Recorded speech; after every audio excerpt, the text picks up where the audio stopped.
Assalamualaikum warahmatullahi wabarakatuh. Kembali lagi dengan saya, Samsinar dari Prodi Pendidikan Bahasa Indonesia dengan NIM 091028022303. Baik, di sini saya akan melanjutkan materi sebelumnya yaitu hakikat belajar. Nah, sekarang saya akan menjelaskan materi mengenai hakikat pembelajaran. Silahkan disimak. Di sini saya akan membahas tentang definisi pembelajaran, tujuan pembelajaran, hasil pembelajaran, kondisi ideal pembelajaran, dan jenis-jenis pembelajaran. Definisi pembelajaran. Pembelajaran pada dasarnya adalah suatu proses yang dilakukan oleh individu dengan bantuan guru untuk memperoleh perubahan perilaku menuju pendewasaan diri secara menyeluruh sebagai hasil dari interaksi individu dengan lingkungannya. Secara mendasar, kriteria dari pembelajaran meliputi: pertama, pembelajaran merupakan proses perubahan; dua, perubahan hasil pembelajaran mencangkup semua aspek kehidupan; dan tiga, pembelajaran terjadi karena adanya tujuan. Tujuan pembelajaran. Tujuan pembelajaran lebih diarahkan kepada taksonomi Bloom dan Krathwohl. Mereka membagi tujuan pembelajaran menjadi tiga kawasan, yaitu: pertama, kawasan kognitif. Kawasan kognitif erat kaitannya dengan segi proses mental yang diawali dari tingkat pengetahuan hingga evaluasi. Ranah ini terdiri atas 6 tingkatan, yaitu: pertama, tingkatan pengetahuan; tingkatan pemahaman; tingkatan penerapan; tingkatan analisa; tingkatan sintesis; dan tingkatan evaluasi. Kawasan efektif. Kawasan efektif erat kaitannya dengan sikap, nilai-nilai ketertarikan, penghargaan, dan penyesuaian perasaan sosial. Kawasan dibagi dalam 5 hal, yaitu: kemauan menerima, kemauan menanggapi, berkeyakinan, penerapan hasil, dan ketekunan dan ketelitian.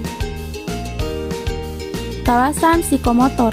Kawasan psikomotor terkait dengan keterampilan yang bersifat manual atau motorik.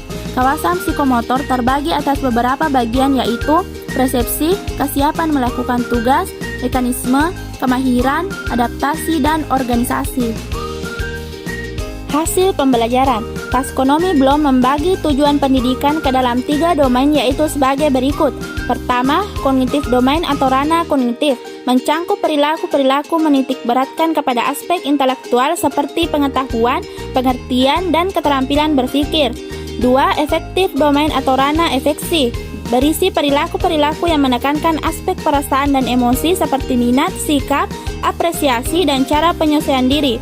3. Psikomotor domain atau ranah psikomotor, berisi perilaku-perilaku yang menekankan aspek keterampilan motorik seperti tulisan tangan, mengetik, berenang, dan mengoperasikan mesin. Pembelajaran yang dilaksanakan memiliki 2 kemungkinan, yaitu pembelajaran yang berhasil dan gagal.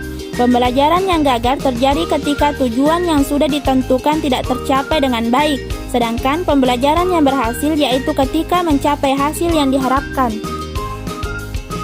Kondisi ideal pembelajaran. Tujuan pembelajaran yaitu menciptakan belajar yang baik, efektif, terukur, dan berproses. Mitchell mengemukakan belajar efektif sebagai berikut.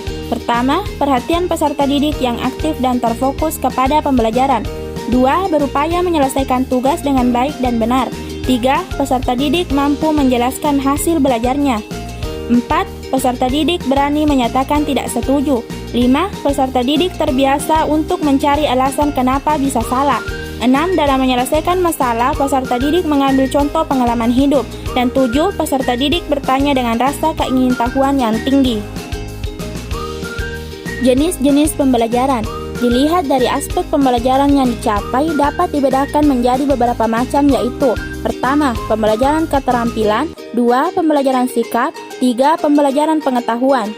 Dilihat dari sifatnya dibedakan menjadi: pertama, pembelajaran formal, yaitu pembelajaran yang melembaga dan sistematis, contohnya sekolah.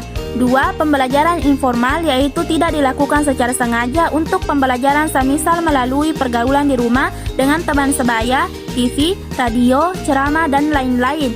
Pembelajaran non-formal, yaitu dilakukan secara sengaja tetapi tidak dalam situasi di dalam lembaga, semisal kursus mobil, les privat, komputer, dan lain-lain.